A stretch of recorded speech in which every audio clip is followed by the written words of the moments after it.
anti-harassment policy revision. I'd like to ask our senior legal counsel, Jeff Fish, to come forward, and Cleveland senior Annabelle Schwartz to provide the report. I'm so pleased to see you there with Jeff as a partner in this work. I know, Annabelle, you've been so thoroughly involved in crafting this policy and in being an incredibly strong leader for your fellow students in advocating very constructively and effectively on this issue. So I, for one, was determined to see this come before us before you graduated so that you would get the recognition and credit you deserve for your activism.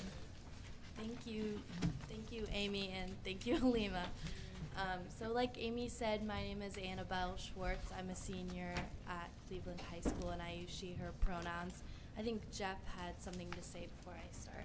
I just wanted to thank the board for the opportunity tonight for this first reading of the revisions that are proposed for the anti-harassment policy. And the legal background for that is that Title IX and Oregon administrative rules require the district to have policies in place regarding sexual harassment and sexual assault of students. The proposed revisions give clearer definitions and procedures in this area and explicitly address student-on-student sexual harassment and violence. The recommended revisions also specify duties of a Title IX coordinator, including tracking complaints about sexual harassment and sexual violence and developing a district-wide prevention program. With that, I'm pleased to be here with Annabelle tonight. I'd like her to talk a little bit about her advocacy and the importance of these revisions, and then we can go into a little bit more detail about the proposals. So I came to the board in November of 2015 with a story of a girl who had been sexually assaulted by a young man at my high school who had sexually assaulted 6 other students. We had gone to our administration and had seen basically no results and very little response. The response was that we couldn't do it, that they couldn't do anything because there was no policy, or there was no mandate, or there was no rules for them to follow. In seeking justice through the police and through a criminal trial, the survivor was told that there wasn't enough evidence, so things ended there.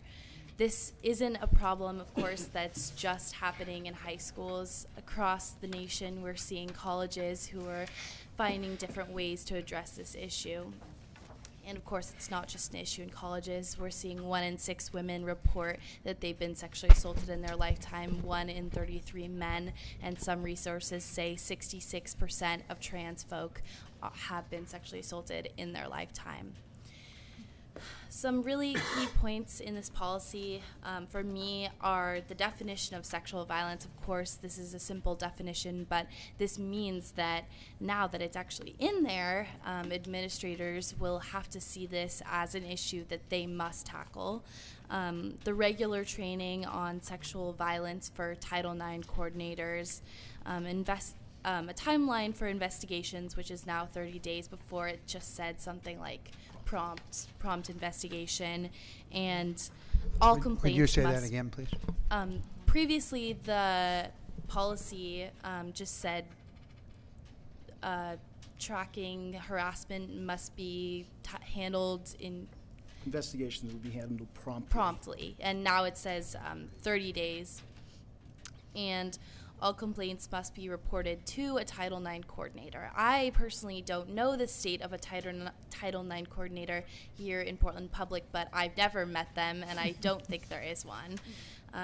Also, I'd like to say that Title IX states very clearly that schools should adopt and publish grievance procedures for students to file complaints of sexual discrimination, including complaints of sexual harassment or sexual violence. I don't know of these procedures, but they're pretty well outlined in this policy.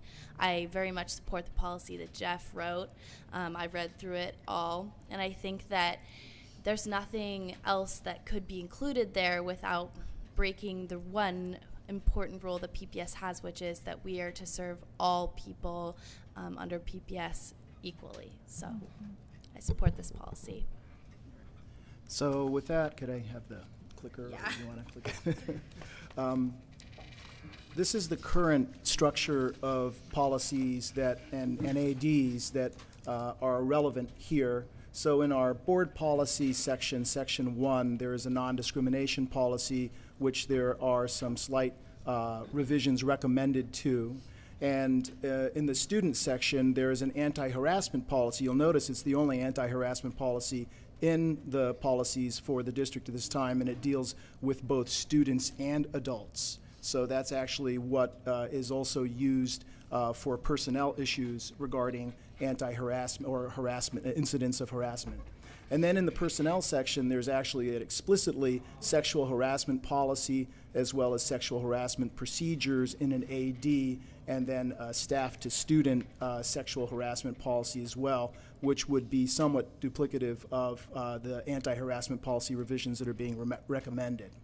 So when it comes to the recommendations, the first recommendation is to revise the current anti-harassment policy in the student section, and then also to create a new anti-harassment policy in the personnel section, and then also have some revisions for the non-discrimination policy. Those revisions are to make reference to the Federal Department of Education's Office of Civil Rights, OCR, and also to mention the Title IX coordinator. And that's on the recommendations of OCR in Dear Colleague letters that have been reviewed for this revision.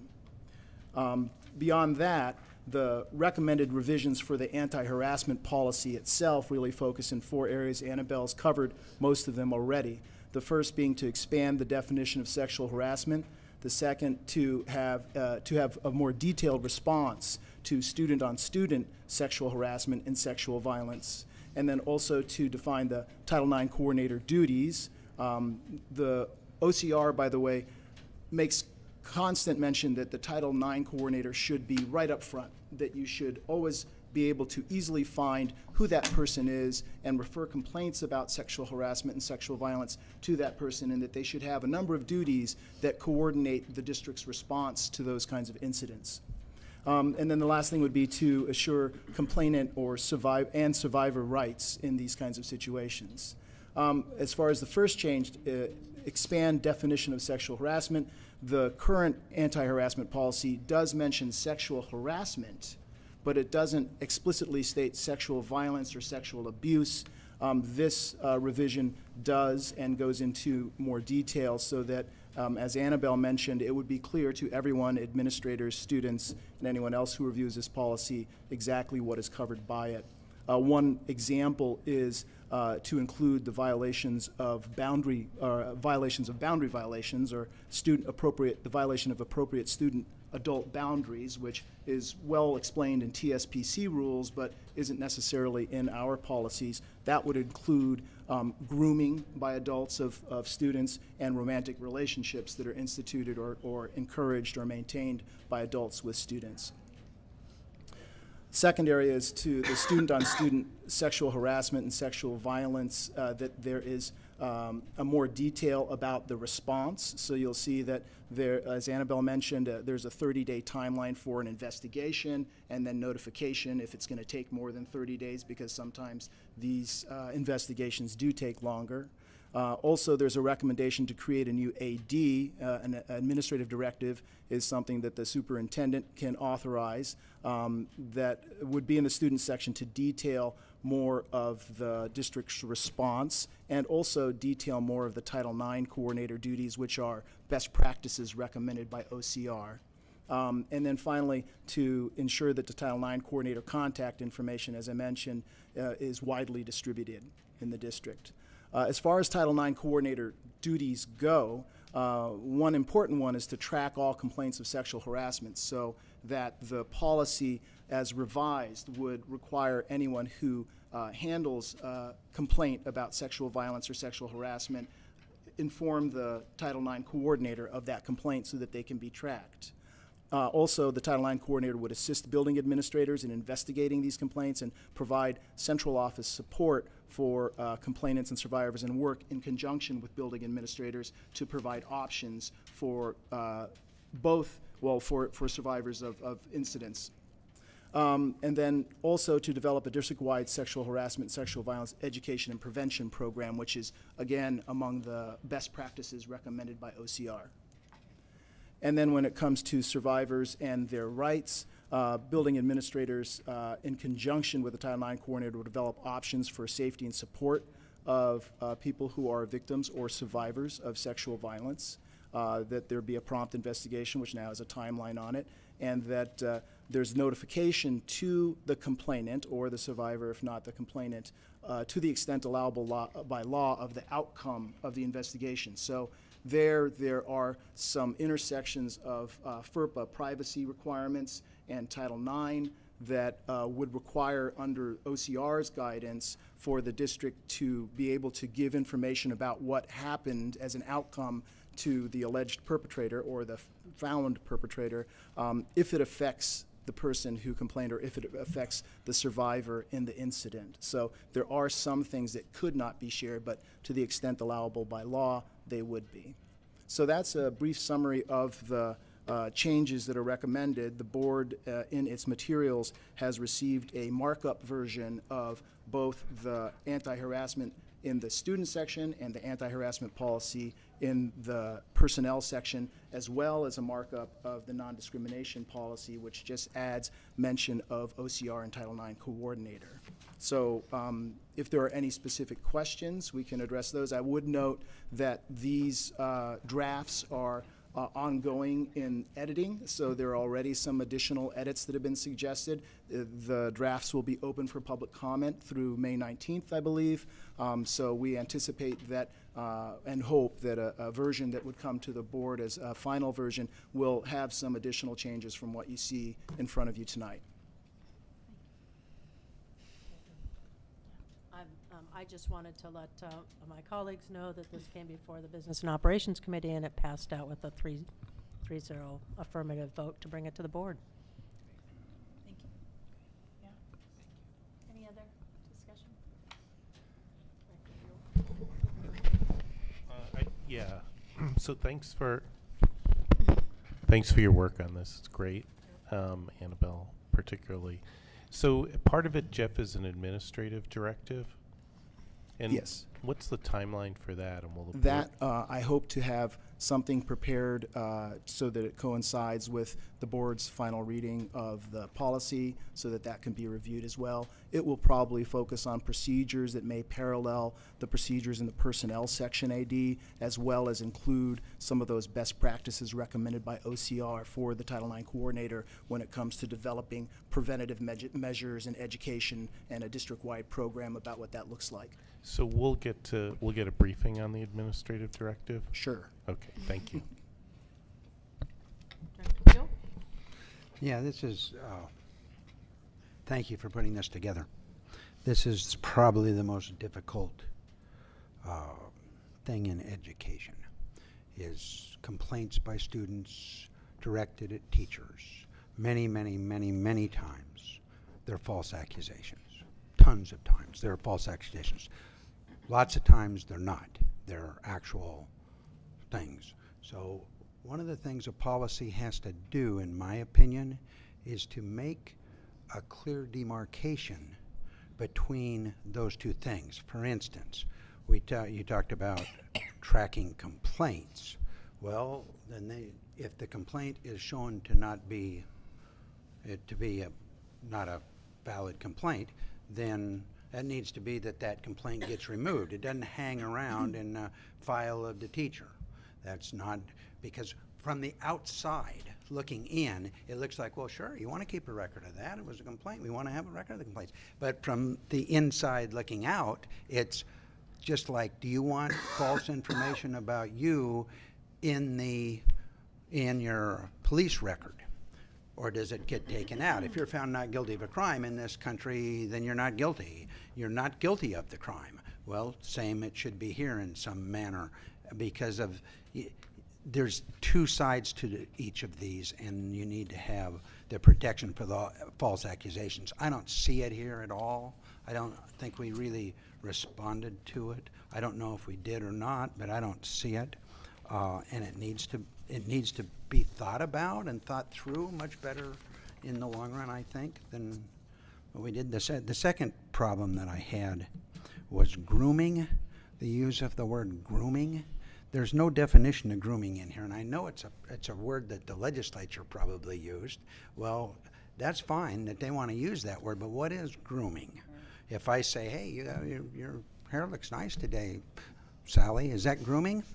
Or is that sexual harassment? I've seen that type of comment processed, because I was a union president, and I had one of my very, very close friends was for many, many years the OEA, an OEA attorney who worked in the Portland School District, with the Portland School District. And there were tons of times, tons of people that were on leave who had not done anything.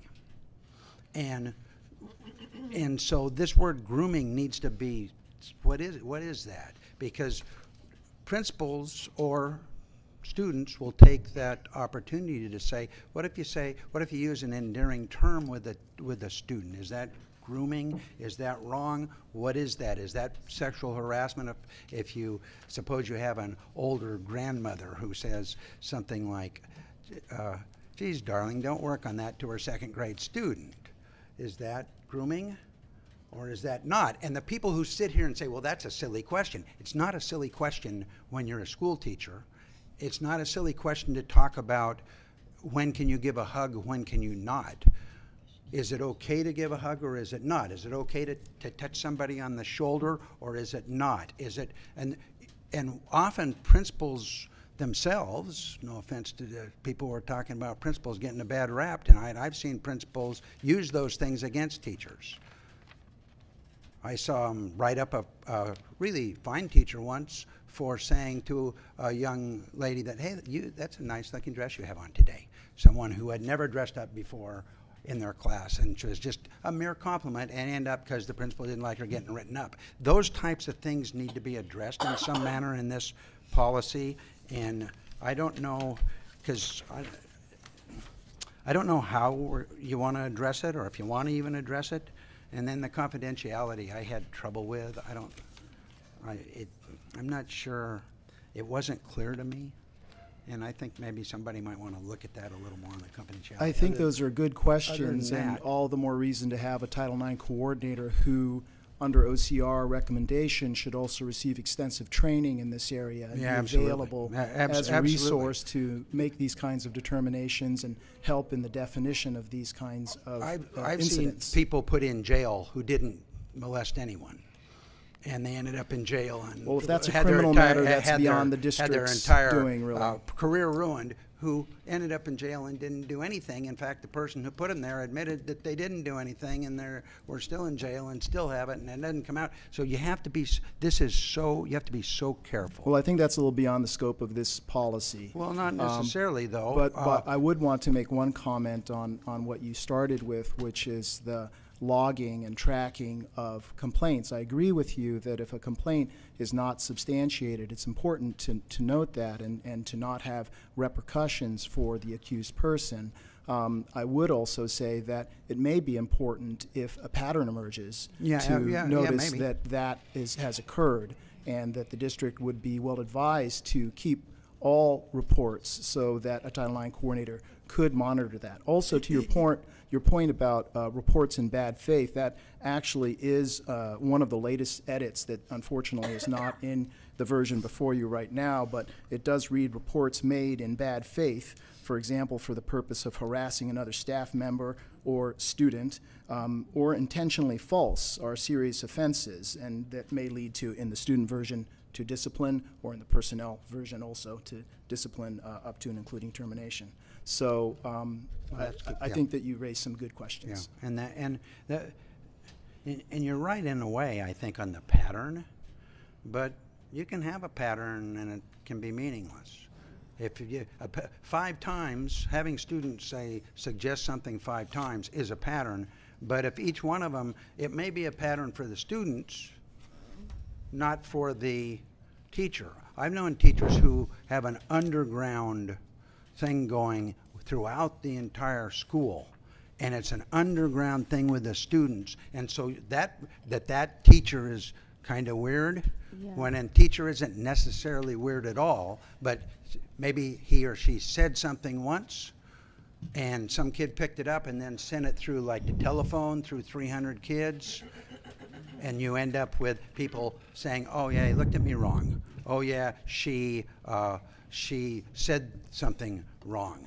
She talked about this, and those types of patterns can be children patterns, not always adult patterns. I think you get it's- both, but I don't know how you deal with I that. think it's exactly. important to take every report seriously, whether I from a agree. student, Yeah, absolutely. staff I agree. member, or other adults. I'm not saying that. You're getting. Dr. Beal, I think Alima's got something she's I'm trying not. to say. I'm not saying that. What I'm saying is that there is so much abuse in this interaction throughout that we have to be careful to see that the abuse is there, because we jump to conclusions often. Oh yeah, kid said something. Boom. I, as a student, I would say that usually those rumors and things like that are usually well-founded, but and I would agree that every complaint should be taken seriously. But I just want to thank Annabelle for the incredible, persistent work that she has done. And from student organizer to student organizer, I just want to give you a huge shout out. You're incredible, and thank you so much for being so involved in this. And I know that long term, this is going to have incredible impact, because I think in PPS, part of what we want to start to do next year in conversations when we leave with the kids that we're leaving our work with is that this issue of sexual assault and sexual violence in Portland Public Schools between students is a very serious issue that we all need to talk about, because it's more persistent than we think it is. So I just really want to thank you for the work that you've done. So thank you so much. I'd like to add to what Alima said, not just constructively approaching this in terms of helping to revise the policy so that we have better systems in place moving forward, but you really put yourself out there as a leader to offer support to your peers and encouragement and to coax bravery out of young women to come forward about their experiences so that others have an easier path. Thank you. Thank you. Thank you. So, any other comments from the board? Discussion, questions? All right. This proposed policy will be posted on the board website. The public comment period is 21 days, with the last day to comment being May 16th, 2017. Contact information for public comment will be posted with the policy. A second reading of this policy will be posted at a later date. Thank you. Thank Thanks. you. Thank you.